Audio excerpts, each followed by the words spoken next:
अस्सलाम वालेकुम व्यूअर, इस वीडियो में हम विजाइनल इन्फेक्शन के बारे में बात करने वाले हैं। इन्फेक्शन अगर विजाइना में हो जाए तो उसे विजाइनल इन्फेक्शन कहते हैं। इसमें विजाइना में ज़्यादातर फंगल इन्फेक्शन होता है। बैक्टीरियल इन्फेक्शन भी हो सकता है, लेकिन ज़्यादातर मैक्सिमम जो है विजाइना में फंगल इन्फेक्शन ही होता है। इसके सिम्टम्स क्या है, कैसे मालूम होगा? इसके कुछ सिम्टम्स है जिस तरह इरिटेशन, एचिंग, जलन वगैरह होती है विजाइना के अंदर, ख़ारिश होती है, पेन होती है विजाइना के अंदर। अगर शादीशुदा औरत है तो उसी भी पेन होती है ड्यूरिंग इंटरप्रिटेशन। इसके साथ साथ पेशाब के साथ भी जलन और पेन महसूस होती है।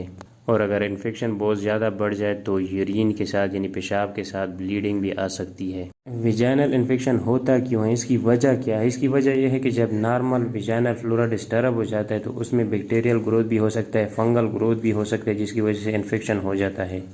नॉर्मल फ्लोरा में ऐसे बेनिफिशियल बैक्टीरिया मौजूद होते हैं जो कि माइक्रो ऑर्गेनिज्म को किल करते हैं, उस माइक्रो ऑर्गेनिज्म को जो कि इन्फेक्शियस होते हैं। और अगर नॉर्मल फ्लोरा डिस्टर्ब हो जाता है तो उसमें बैक्टीरियल ग्रोथ भी हो सकता है, फंगल ग्रोथ भी हो सकता है। इसकी ट्रीटमेंट क्या है? इसके लिए विजाइनल कैप्सूल इस्तेमाल की जाती है और वो है फार्मेलेक, और इसका रिज़ल्ट काफ़ी बेहतरीन है। और इसके साथ एप्लीकेटर भी मौजूद होता है जिसके थ्रू आप कैप्सूल को अंदर विजाइना के अंदर रख सकते हैं।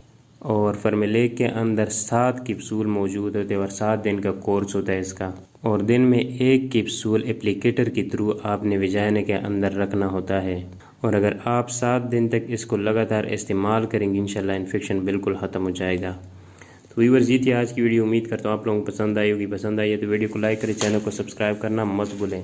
तो मिलते हैं नेक्स्ट वीडियो में, तब तक के लिए अल्लाह हाफिज़।